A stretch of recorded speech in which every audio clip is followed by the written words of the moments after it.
Yeah, I mean, it's gonna be the time after I get off work.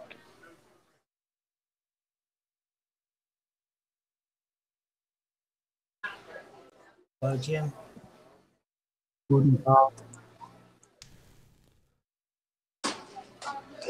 But good for you, Arwin. Yeah, if you, yeah, that would be cool idea. You do a pre-show, just random subjects and just Yeah. to get the brain going, active. Yeah, I Good. thought I was first thinking like, oh, I have to do that like after the debates, and it's like always stuff getting in between. But I'm very early these days, so I thought, you know what, why not just do it before the show? Because I got a lot of energy, usually like the 2 hours before the show even starts. So, and yeah, so I just thought, okay, let's just do this. I'll try to join you once in a while, but it's 6 o'clock right here, so it's Hey, it's my an early 5 to bird show. So well, my 5 to 6. I'm just getting ready for things, so but I'll try.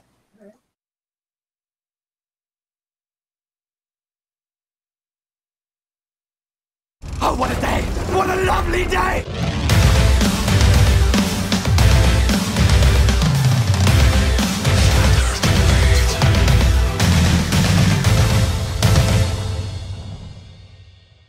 Welcome to Flat Earth Debate.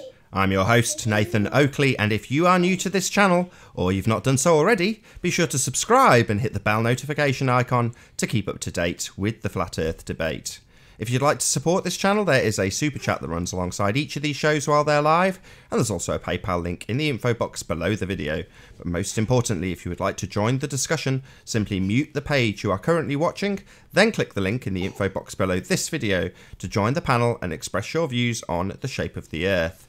If you do join, please don't swear. If you do, you'll be ejected, and if you are, please don't try to rejoin the stream using sock accounts. You'll be warmly welcomed back on the next stream. Please also share the show. Sharing the show obviously increases the live audience, but this in turn increases the chances of a more diverse panel. So please share the show. And one last time, if you're new to the channel or you've not done so already, be sure to subscribe and hit the bell notification icon to keep up to date with the Flat Earth Debate. Now we are joined by The Plain Truth, Ranty Flat Earth, Jose, Flat Earth Vegan Goy, and Arwin. Good to have you all. good afternoon. Hello. Hello. What? What's up? Yep. Oh, good to have you all. Any signs of curvature? Nope. Nope. No. The axial rotation of the Earth-based variety. Any signs of that? No, Haven't definitely seen not. it. Oh hell no. Any evidence of the distance to the sun? Still looking. There is no distance to the sun. No sir.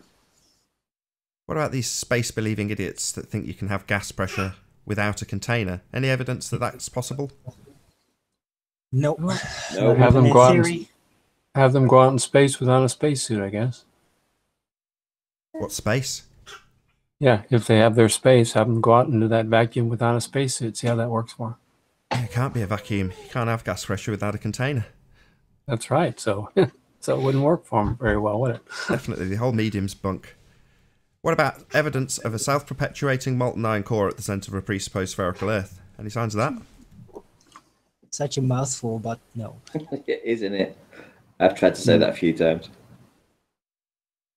No. Scientific evidence of gravity? Just an aberration. Nope. No indeed. Negatory. That normally sparks in some conversation and gets people in uproar. No? Nothing? What about Not the today. R value? Any evidence of Earth radius, gentlemen? Hello, Sleeping Warrior. Yo. You No. brought the R. You brought the R, Riley? R. Well, what questions have I missed? All of R. them. You missed them all within the last one. You just got down with the R. I have got some information back from Jodrell Bank about the distance to the sun based on the Venus calculations. Oh, that's tough luck. You're too late. Oh, come on! I want to present it. It's good. No, No, I'm only joking. Craig, Let's just never wrap it up then with the proper housekeeping in its formal variety. So, is there any evidence of R values? Did anybody spark up their interest in that question? No. No. No. No. Okay, No, go ahead, no. Anthony. Hooray! That concludes the housekeeping. Yay! That was fast. 3 Right. minutes. Do you want to present my screen, Nathan, please? Yeah, sure. Whenever you're ready. Right, so I've had communication to and from Jodrell Bank, which is the observatory telescope that claims that they did the transit of Venus reflection radar things, ping reflections, and I wrote to them, and it took me ages to get in touch with the right person. It turns out that one of the main people at Jodrell Bank just so happens to be Brian Cox, the Brian Cox. He's basically, I'm not speaking with him directly, but through his colleague, I've had a back and forth with them, and he's basically, I'm asking him to produce further evidence because it appears that Jodrell Bank didn't successfully get any ping reflections at the time that was cited as being so. And I wanted to know, is there anything that came subsequent to this? And he sent me this. Now, this is a document that's from Harvard EDU, so it's obviously like it's relatively credible, but it's cited from NASA's astrophysics data system, right? Anyway, this is I don't know whether I should leave a link for this anywhere. If anybody wants it, I'll probably not do anything with it if I'm honest. Anyway, what this talks about is this is claimed as a successful ping from Venus of the Jodrell Bank telescope. And what I noticed in this when I've read through this is this bottom paragraph. And it says, the noise power against which this must be detected, which is the ping, is KTEB, where K is the Boltzmann constant. Now, the problem is the Boltzmann constant is a probability indicator, right? It's not based on real world application. It's based on a probability. It's actually a reification fallacy to use it because it just gives you a value in an ideal scenario where you would expect something to do a particular thing. And it's like the inverse square law in that it gives you a curve, a gradient that does certain things, and you can make a prediction as to where you would expect something to be, i.e. a reflection, if it was actually there. But the Boltzmann constant's based on probability. It's not based on real-world data, real-world empirical data. It's based on probability, right? Instantly, I thought, oh, so they're basing this on something that is so... I mean, look at the formula that they're using here. Now, I'm not going to profess that I understand this formula, but this value K is... where is the K in here? Fraction of power of our planets. Boltzmann noise constant. KTEB, yeah. So KTEB is part of this, and T is the system noise excessive temperature. Right. Basically, the fact that it's talking about this Boltzmann's constant as a prediction for where the ping should be is based on an ideological system. It's not based on empirical real world data. It's based on a prediction, right? A probability calculator. So I've asked him to verify that this is what it should be in terms of, does it apply in space? Because it doesn't apply in space because we can see stars. Stars go for infinite distances in space. So I don't think the Boltzmann constant would actually work. Any part of the Boltzmann constant would actually work in space. And it's just interesting that they've put it in there. So it gets worse. On page 7, I have this is the actual so-called reflection data. No, it must be page 8. Let me play page 8. Okay, maybe it's 9. It's in here somewhere. Right. This is supposed to be an illustration of the actual ping reflections coming back.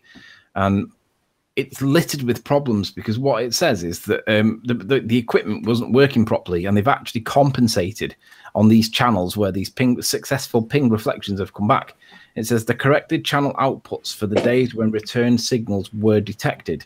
The full straight lines show the mean deviations, and plus or minus 10 counts are also indicated. The number beside each is the mean count. So this is supposed to be a reflection of the actual data, but it's been corrected for when the channel outputs were working. Now, I don't know why you would do that. Why would you correct anything? You would present it the way that you received it. And if there was an issue, you would then explain what the issue was. And then you could either dismiss or accept the data as valid or polluted or contaminated. But you certainly wouldn't correct it. You wouldn't correct the channel outputs. Now, look at the values that are here, plus or minus 10. And look at the other values that are in there, right? All the values that are in these are relatively close to the value that they claim is the peak reflection. And that to me is not particularly strong. And they admit that there's an issue with it. So on the next page, it says, on 10, it says, the return signals were detected only on 7 days. They're supposed to have done it over 13 days, but only 7 of them got these so-called like return signals that were successful. when the equipment apparently functioned correctly. No explanation for this has been found. So for the days when they didn't get a reflection, they're saying that there was a fault with the equipment, but they didn't find what the explanation for the fault was with the system. And I'm thinking from a validity of the facts that are presented in this case, they're creating doubt by saying that there's corrected things, that it's based on the Boltzmann constant, it's based there's doing corrections to the outputs on the channels, and that there's days when the system wasn't even working. And this appears to be the end of the line. This is after JPL got involved. This is a year later, 18 months later, and it still seems that they're not getting these. They're saying that they're getting them, but they're changing the data, and they're admitting that the machines didn't work properly. And basically, it's creating doubt as to the authenticity of the ping data. So I've had to send them a response back, and I've asked 6 questions to the guy that cited these because he seems to know what he's talking about. Just before you go into those questions, Anthony, can you just summarise that again? So, you from where you've started at this document, if that makes sense, just so people can understand. The three points are that it's based on the Boltzmann constant, right? Now, the part of the formula is the Boltzmann constant, but if that applies, the Boltzmann constant formula doesn't. I don't think it applies in space, because if it did apply in space, we wouldn't see stars. Now, we do see stars, and we're told that it's because light travels infinitely far. Well, the pulse radar thing that they pinged off the telescope to get the reflection back is subject to the inverse square law, which they do account for. But if it's true what they're saying, then stars really shouldn't be seen, because they would also be subject to the intensity drop by the inverse square law. That's basically that should be the position. But they're accounting for the degradation of the signal over distance, but they're basing it on a probability indicator. So a probability indicator is not empirical. It's just a prediction. It's just a model. They're basing it on a model. It's not actual based on science. It's based on a model, which we all know is a reification fallacy, because it may not be true. And it's a probability indicator as well, which isn't meaning that that's where it'll come back. They're just saying that's where they think it should come back, if it comes back at all. But they're also saying the other 2 points are, on the previous page, they admit that there was a problem with the data, and they've had to compensate for the data. And I think that's terrible. I don't know why you would compensate for anything. You would put it in the way you received it, and you would say, this is the way you received it, and we think it means this, but we had a problem, and this was the problem. And then you decide whether or not you accept or reject the data. But then after days in this test, they didn't get any reflections.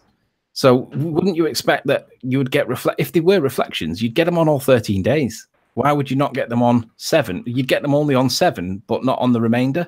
Surely if it was reflections from Venus, you would get it every day. This admits that they didn't get it. So the document itself raises doubts as to what they were actually getting back, because you should get it every single time you fire it, if it is really Venus that they're getting it at. So again, my critical perception is that they're creating enough doubt in this document to basically wiggle out of that they did actually get successful pings from Venus, but it appears that they didn't. So I've emailed back to him and I've said, can you answer me 6 questions? And I've asked him 6 questions, and hopefully he'll get back to me in the next couple of days, because he has been pretty quick. But the ping data from Venus it's not strong evidence as far as I can see. Faulty equipment, adjusting of data, basing it on a formula that's a probability indicator. It wouldn't stand in court for proving the point, I wouldn't, sir. And that's one of the things I've asked him. Would this stand in court if proof of the point that you're relying on needed to be made? And there's enough doubt in the document to show that it probably wouldn't. Fascinating. It's weak evidence, to say the least. It's definitely got doubt in it. Definitely got doubt in it, because why would you change the results? You wouldn't. It's probability based. How you doing? So, hello, music frequency. Hey guys. Yo. Hello. Hello. How's it all in? All good, man. All good. Hey, P. Hello. You're a liar, Nathan. Are we going to have gay P today? P? Hello. Hello. Hey. That's offensive. No evidence. It's rude, Riley. Sounds like we've got the awkward P that doesn't want to be here again today, P. No, that was Jim.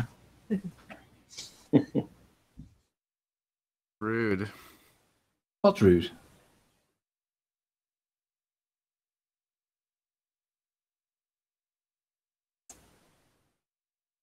Dave, can I present something for a moment? Go ahead. Please. Please. Well, I'm sure you've heard conspiracy cats. Or what is it you guys call them? Conspiracy flaps? It's quite funny, actually. Anyway, he cites this video that I took of this boat called the Stena Hibernia, basically disappearing into the distance.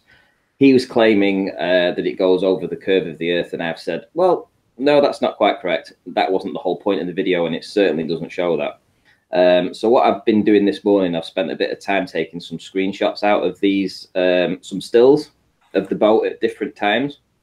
And I'm just going to play, well, I'm just going to scroll through some of them as I go to the right. You'll see, obviously, the boat's going further away. It's getting smaller in angular size. And we're also starting to see this mirage effect happening underneath the boat here. As we come along, the boat's getting smaller and smaller. Hello? Hello. Event Horizon, good to have you. So the boat's getting smaller and smaller as it goes away. And eventually it goes to almost nothing. It disappears almost to nothing. It's almost invisible in this last shot. But as you can see now, this size of the boat is tiny. If I scroll out and show you now, that's shout out to Mark Taylor. Shout out retracted. Just for everybody in chat, that is actually Mark Taylor trolling Ranty right now. It is. It is. Bad. Right. So here we go. We have big boat on flipping neck. Just mute me a sec, mate. Yeah, that is Mark Taylor trolling Ranty as he types. Sad, very sad. Yeah. Oh. Anyway, why is he stalking Ranty? I thought it's because he gets paid to do it. Why would anybody do it for shits and giggles? Yeah, it's funny once, twice. well, Maybe now he has a man crush on him, Maybe he's being blackmailed. like with those other ladies. Started stalking him. How do we know it's Mark Taylor? Because Mark Taylor's admitted doing it.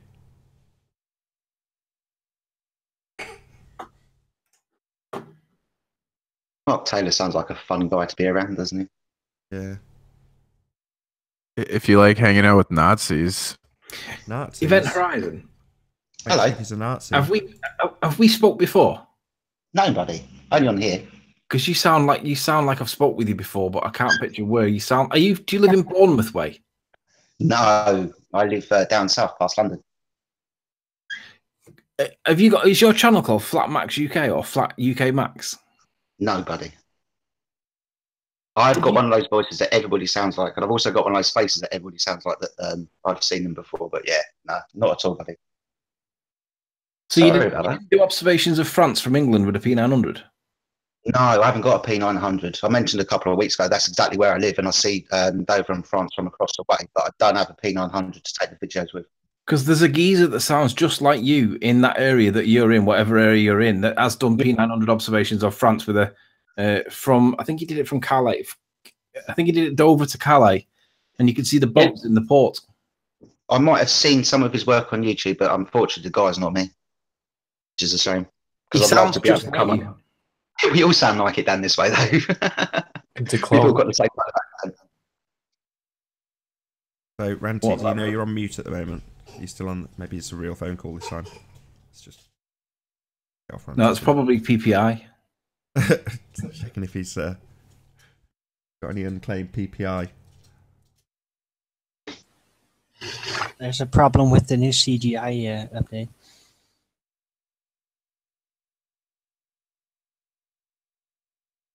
Did you know CGI was just images from a computer? Yeah, this is all CGI, what we're looking at now. Technically speaking, P. Maybe that's why it's called computer generated. No. It's not images on a computer, it's images fabricated on a computer from scratch. Yeah, I think it's the original origin that it refers to. So obviously this image on screen now is generated by a camera, whereas if this image was generated by a computer, that would be CGI. Even though it's presented on a computer, displayed on a computer, transmitted via a computer, it doesn't make it generated by a computer. Right, I'm back. I'm back.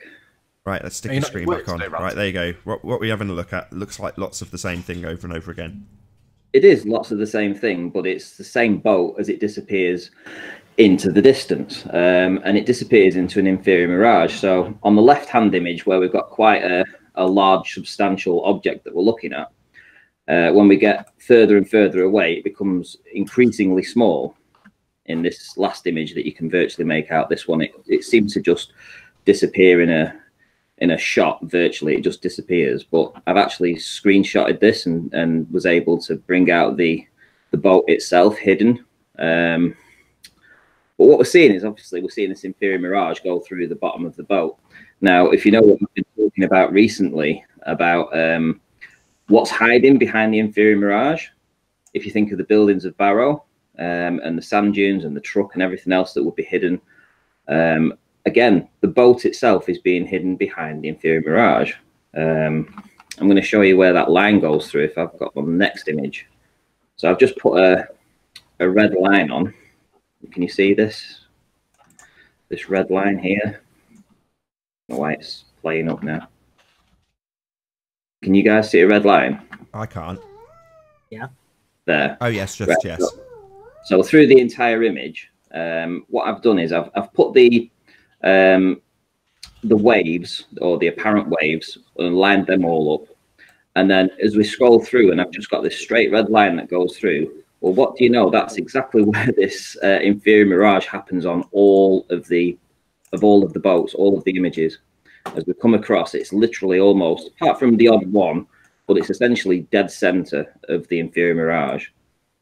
So it just shows that this blockage, whereas it happens very little on the nearer part of the boat, because it's much nearer, but as the further away it goes, it's just the same angle. This is the same angle that you've been going on about. It's an angle from there to there. It's a very, very small angle.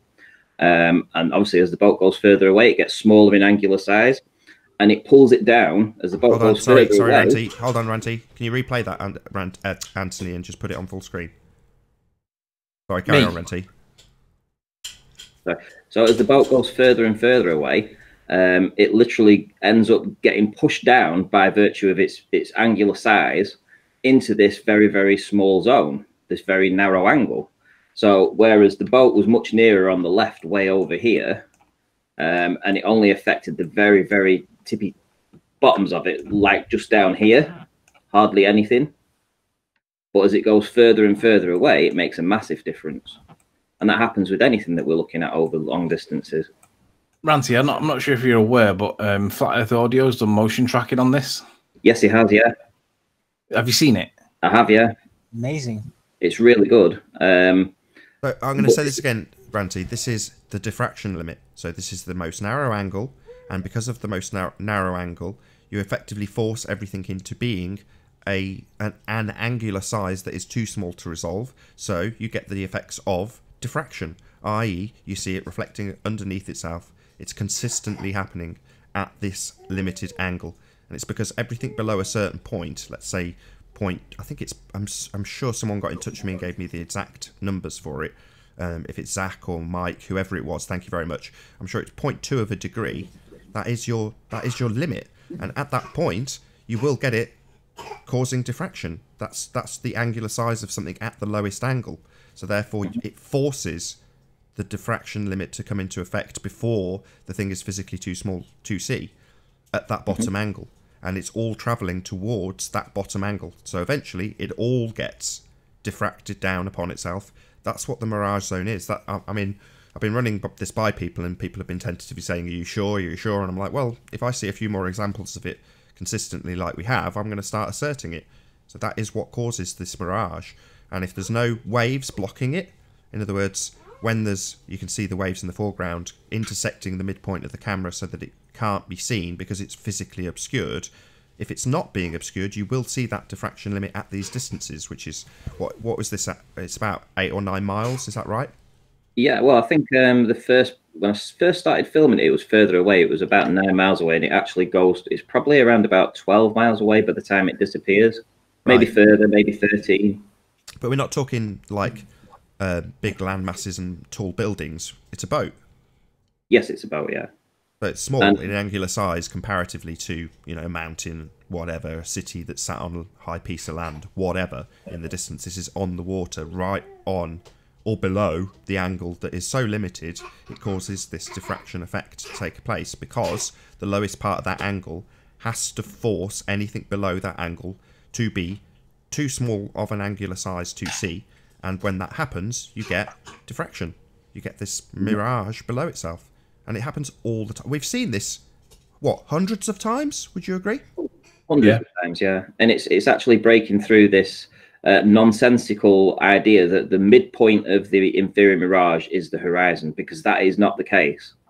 This is the whole point of this demonstration, is that this midpoint here isn't the curve of the Earth. It's an atmospheric blockage. The boat is behind this, but it's behind a wall of air, not behind a wall of Earth curve. And that's been evidenced with the videos I've been producing recently of the buildings of Barrow, where the same effect is hiding where the truck would have been, etc., etc. So yeah, it is absolutely not the curve of the Earth. This midpoint is not curvature. Right. It's the angular diffraction limit. That's true, because I just made it up myself. It's the optical slant. You're right, Arwin. I credited you in one of the comments, and I was like, you were way ahead of us in this respect, Arwin. You understood exactly what was going on, and you tried to detail it. I've listened to several of the older shows, and you are explaining this to us while we all go, shut up, wizard. And obviously, any obstruction's curvature for the ballers, right? Now, obviously, we can see that the boat's getting smaller, and we can also see that it seems to blend into the horizon like some kind of mush. And Zach showed that. Good Times for All showed that with his warehouse paint lids, and that was over a really short distance. And obviously, we can repeat that with iPhone cameras putting on the floor, and everyone's validating what this point is, why it causes it, who cares, it does it, right? But it goes against the idea, or it debunks the idea that any obstruction's curvature for them. Because it's not. Whatever is going on here, it doesn't really make sense, and we can't really explain it. We know that it's something to do with getting low, but this is what you guys all think's curvature, and it's not. This is not curvature of the Earth. This is something else. Then you guys need it to be curvature, and that's why you'll never get rid of it. And you know, when I did the conspiracy cats and Simon Dan with the egg and the with the egg on the ring, this is the same sort of thing. In this very, very, very, very narrow angle, the ring was unidentifiable. You couldn't make out the ring. You couldn't make out. It was all stretched and warped. You know, exactly as what's happening with this boat. Exactly the same. Also, to scale, it's a scale little test we're doing observation. So, in a long stretch in a sidewalk, I will not use a P900 to zoom in or just catch something disappearing from the bottom up, because it will probably catch the whole thing. It has too many millions of pixels on, and the definition is too high. So for a small scale, I must use a small camera, you know, with small aperture and small viewfinder, because that's what the scale word is for. Now, in a long distance, 10, 15, 20 miles, I will use the P900, which scale down, and it will act like a long hallway and a little phone camera.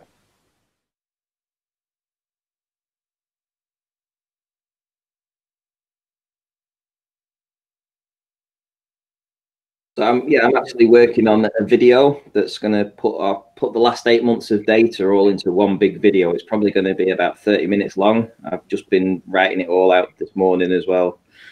And so that's going to take me a few days to put together. I tell you what would be interesting. The P1000's got a bigger aperture. So in theory, you shouldn't get the same effect with the P1000. Right, and I'm about to explain it. Can you see my screen? Yeah. Okay. So now imagine that at the end of this center line, actually you can't see my cursor, can you? Can you see my cursor on this screen? Yes. Okay, so this center line, right? Imagine you've got a fly at this point. Can you see where I'm wiggling? Yeah? So that fly, even though it's not being limited by the ground, so we're just talking in the context of a house fly, at a certain distance, that fly is too small to see. Will you agree? The angle to it is too limited. Its angular size is too small. Would you agree? Yeah. Doesn't matter if it's here, here, here. At some point, it's going to be too small of an angle. So from your eyes, the angle to that fly is too narrow, so its angular size is too small. It vanishes. Right. We're all in agreement. Now you look at something across the deck. So you're looking from eye to eye with this guy on the other side. Yep. Now, your angular resolution for the entire guy is 10 degrees from top to bottom. So it's not a housefly anymore, it's a man. Yeah? You can't see the other man on the YouTube channel, though. I'll just make it smaller then for just the purposes of this demonstration. Can that be seen on... I can't see my view while I increase the screen. Hold on, there we go, you can see it now. Yeah, yeah, that's good. Yeah, great. Okay, so... Oops. So... If this is a fly up here and it's too small to see, yeah, but this man is a wider angle, it makes sense that you can see the man even after the housefly's vanished. With me so far? Mm-hmm. Right. So the angle to the guy is 10 degrees. The angle to his leg, because he's only a stick man, is only 2 degrees. And like the housefly, the angle to his shoes is only half a degree. And the way this is illustrated is by physically the gap in the angle I've drawn in orthographic view is too narrow to fit the writing in. So you can just about fit the text in that gap. Obviously you can fit the text in that gap because it's nice and wide. But down here, the angle to the shoes is like the angle to the housefly. You've got a limited angle. Therefore, his shoes will disappear from bottom up. And prior to that happening, you'll have several things occur in various different scales depending on zoom and aperture, which I'll come to at the end. So you'll have a refraction effect, or formally referred to as a refraction effect, which is the mirage. Now I'm going to say that's not refraction, it's diffraction. It is the diffraction limit being breached because of this limited angle.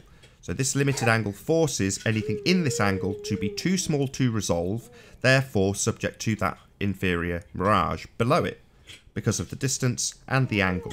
Now obviously if this guy raises up, he's then got a wider angle to the guy's shoes.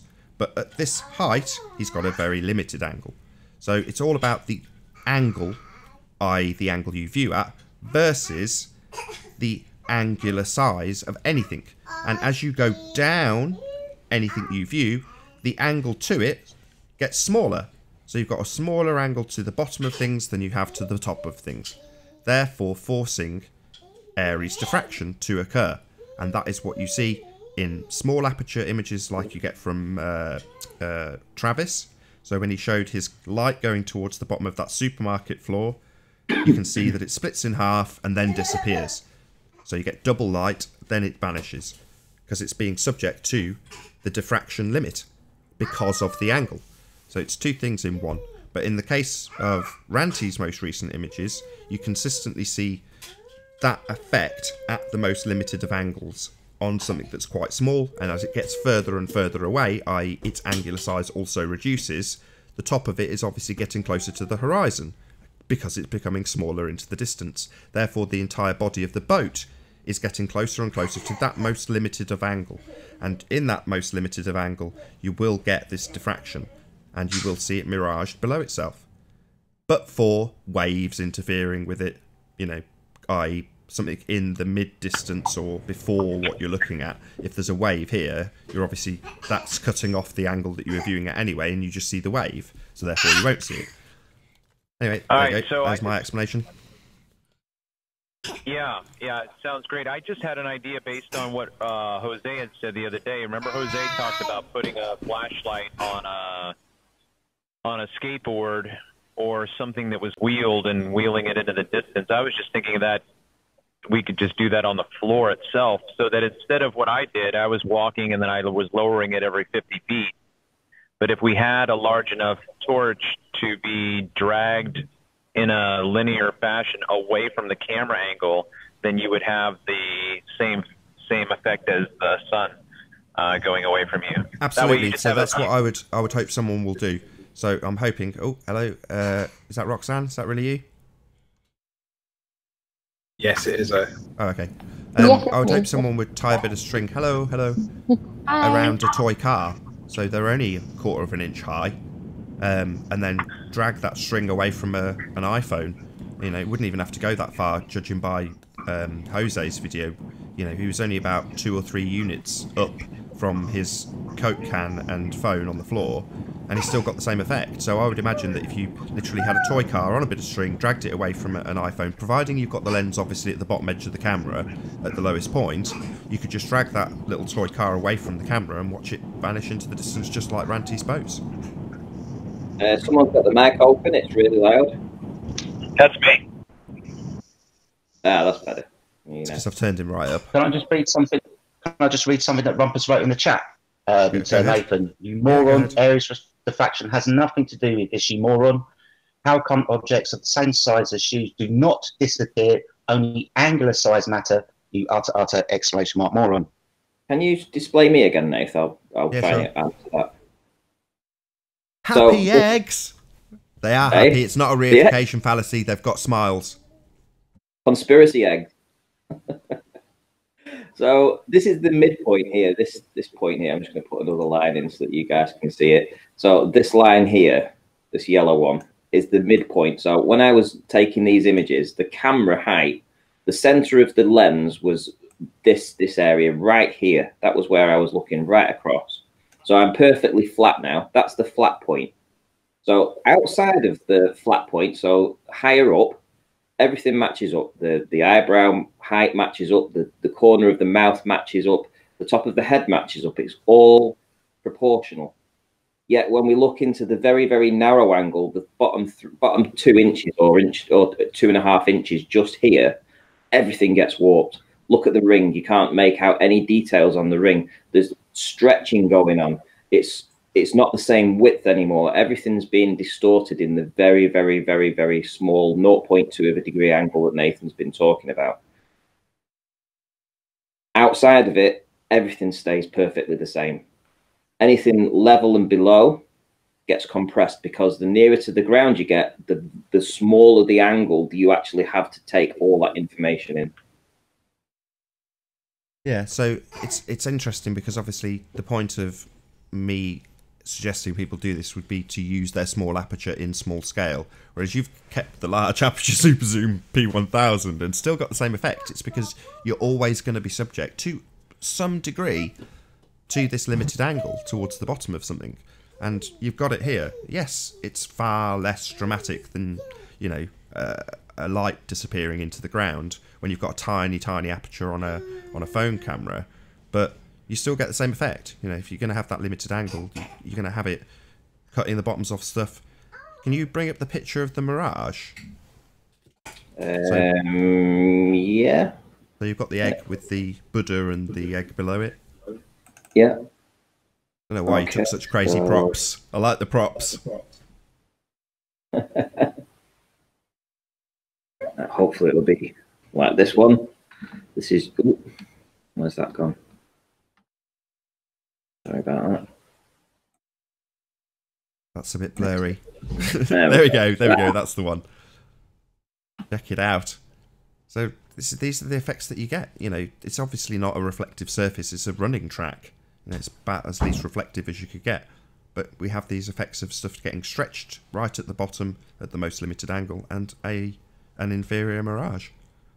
You know, it's nice that we can get this sort of detail on this tiny little angle because you've got a super zoom camera on it. So some of these things that we were looking at initially, you and I, Ranty, you know, you see them, but you don't really take in the significance because obviously you're not going to be able to zoom in on this tiny band of mirage if you've got an iPhone, but you'll get it to disappear real quick. Whereas you can obviously zoom and you've got a much higher resolution on the camera and a much bigger aperture, but you still get the same effect because of the limited angle. It's starting to show these effects, and that's where you get your mirage. It's nothing to do with heat on the ground. It was a bloody freezing day when you did it, and everything to do with the angle. Yeah, it was cold. I can vouch for that. No, that's not a puddle. That's being caused by the limited angle. Yeah, it was a running track. It was dry, but it was absolutely freezing. No, let's not use those words because people will take it literally. Oh, so there's ice on it, was it? You got a reflection? No, there's no ice. We just I mean was about to say. for a spritz. A layer of the ice mind of there. God for the super chat. Thank you very much. All Earth is a mirage. Yeah, indeed. Nice. Very cool, Ranty. Very cool. No worries.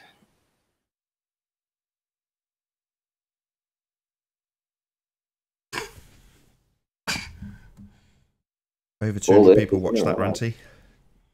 Sorry? Over 200 people were watching that. Oh, wow. Cool.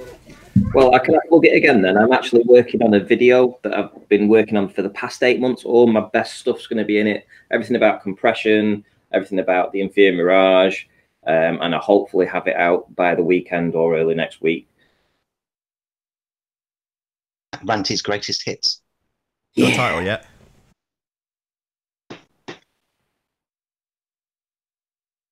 You got a title for it? Not yet. Not yet. I've just been doing the wording on it.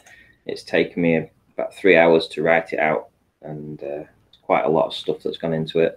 And then I have to put all the evidence together to go along with the wording. So it's going to be a proper video. It's probably going to be about 30 minutes long.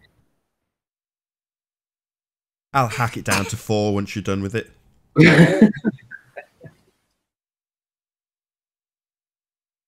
No, I'm only joking. I can't wait. I'm really, really excited, Ranty. You've got a lot of best bits to put out there, let's be honest. Well, I don't want to butcher it. I want to try and put all the, the components of what's led me to the inferior mirage, what's led me to the... Oh, I've got your title. compression. I've got your title. We're in this together forever has got it. Now, in capitals, that's what I call flat. Okay. I love it. Shout out to We're in this together forever. Cool title. Hope he calls it that. Now that's what I call flat. True. Everyone else that's coming up with debunkings or pulling globe lies apart, you're actually out there showing how flat it is day in, day out, Ranty. So, of all the people that's legitimately could have that as their title, you're one of them. Rumpus is in chat again. No. On a freezing... Notice how he's put... I told you! I called it! Called it! You did. When I say freezing, it was about 5 degrees, but there was a wind and it was chilly. If nothing else, Rumpus is very predictable. Oh, he's extremely predictable, isn't he? But I'll tell you what's going to be interesting. If you do these observations with the P1000 of the same boat going in the same direction, theoretically, because it's got a bigger aperture, you shouldn't see the same effect until it gets further away, because that would be the reduction in the angle that you need with the bigger aperture. And obviously, it's not the same size as a P1. It's not the same size as a P1. Oh, mute your listen. Mute your page. What shape is the world? Yeah, I've muted it. Sorry, mate. So the aperture size is bigger, therefore it should be further into the distance before this is affected.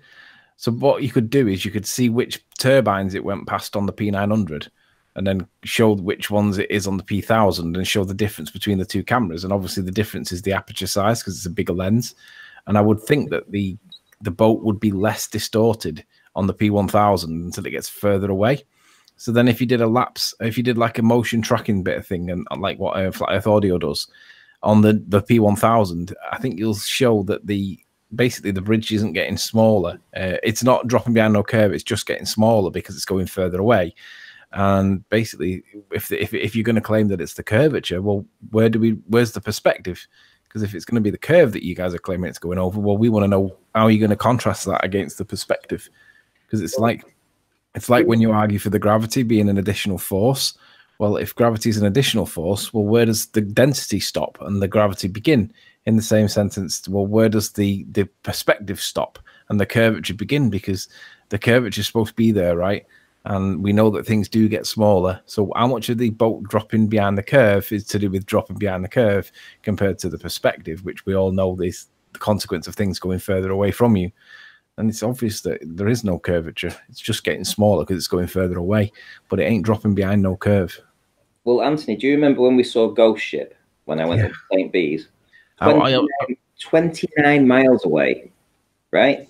It should have been like 400 and odd feet behind the curve, and yet we were filming it, and we were able to identify the boat.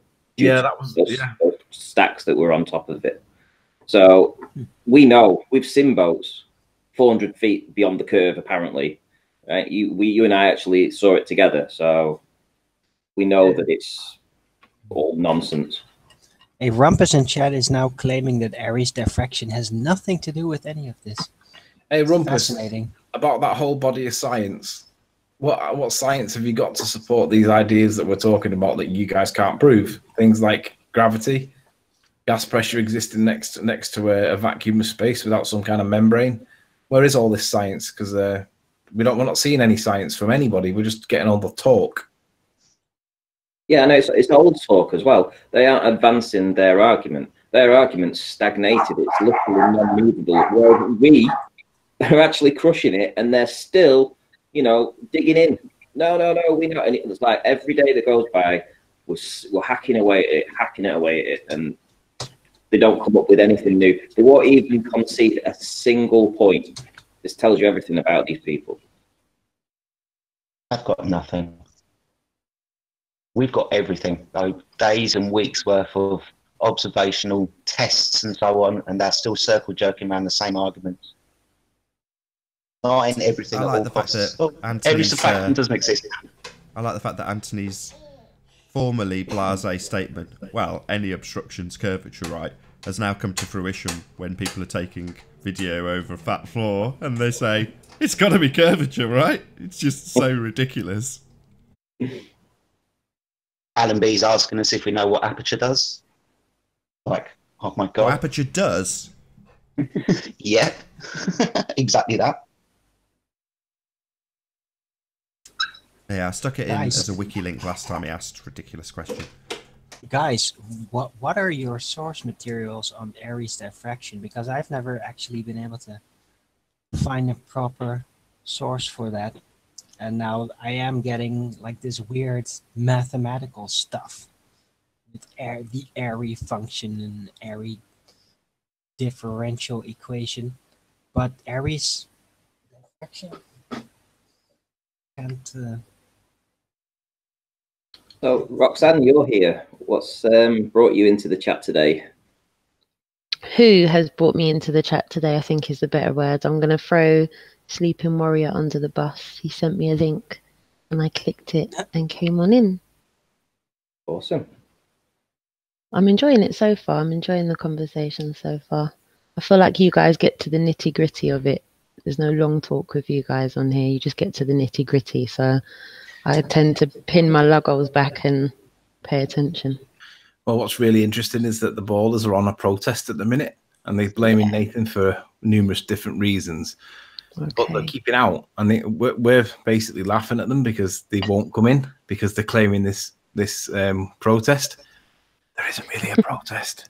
They just don't want to come in because they get their asses handed to them on a plate. All right. Well, I was just saying the amount of times I've used Ranty's observations at Speaker's Corner when I get, human to human trolling from Globeheads at Speaker's Corner. I send them packing with his observations, so it works in real life. These observations just destroy the curve every time we see it, really. You can have observations at any height, any distance, no curve. We're just explaining the obstruction to you. Yep. It's funny that everybody thinks that there's all this evidence to support the ball, and there really isn't. There's not a lot of it at all, and that little scruffy little bit that they get, there isn't that. There's no credibility to it.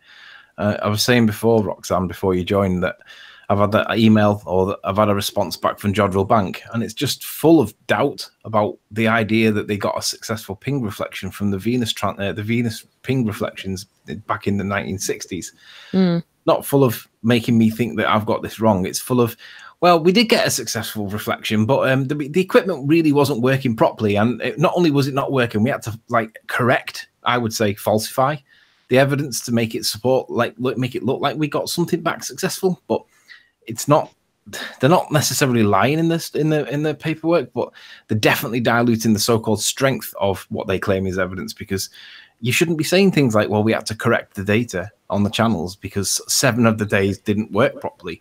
It's like, what? This is not strong evidence. If we did this would be classed as a massive failure and, you know, ranty strikes again kind of thing. Why is this considered to be credible when it's done by them? But if we were to do it and make these like credibility issue mistakes or whatever, it wouldn't be accepted. It's silly. My dogs are about to fight. One sec. Wasn't they bouncing stuff off the dome from a long time before? Who's speaking? Is that what shape is the Yeah, world? what shape? Yeah. Yeah, it's just tell you. 1962. I think they first started bouncing stuff off the moon. Oh. It doesn't make any sense. I mean, they've been bouncing stuff off there from a long time ago, and all of a sudden now they're saying it's Venus and it's the moon, and I mean, they don't really know what's going on, really. Jesus. Guys, I can't find anything on diffraction, like Aries diffraction. So if you could help me out here, give me your sources. Well, yes, you can. I will find direct you to the video that is in the link below this video, which is a video titled, I think in the description it's got a different name to the video title itself, but it's something like Good Times for All Perspective, and he goes through all of the information he dug out, and he made it clear that it was very difficult to find that information. But I think it was Mike pointed out that if you've ever worked in optics, you would know this information about the Rayleigh criterion and Aries diffraction, because they teach it you. So, but yeah. why can't I find anything about that? Say that again. I'm really bunged up. I really can't hear very much, Arwin. You have to speak up. Arwin, I have spent in this last couple months when I've been joining the show, and you don't hear me at all in the show because one little subject get mentioned. Where are you going? I've been researching it. I've been researching it the whole show, and I don't find anything that's gonna point me to the direction that I'm looking for. So, I mean, you know how the research goes. You know, sometimes you find the things really fast. Sometimes you don't find it at all. You just got to put the pieces together. And just can't find anything relating to Aries. It don't even get a single name out of it. Try finding the distance to the sun or the Venus reflection data. It's ridiculously yeah, hard but to then find. you can get the typical stuff. But Yeah, there's just typical. no mention of it. I just wonder where is this coming from, because there is like diffraction things relating to diffraction a lot. I'm reading through these incredibly extensive, complicated optics articles. Things that they've been doing. It takes time to Fascinating, go through those articles. The basic principles of Aries diffraction, as we have been talking about, I can't find anything about it.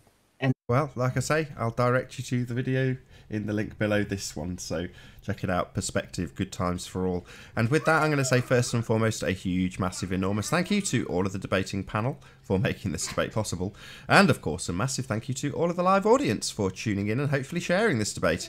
If you hated the show, you know exactly what to do. You've probably done it already, but if you like the show, maybe consider sharing it with a friend or subscribing if you've not done so already. I've been Nathan Oakley, and I will see you all in the next video. Oh, what a day! What a lovely day!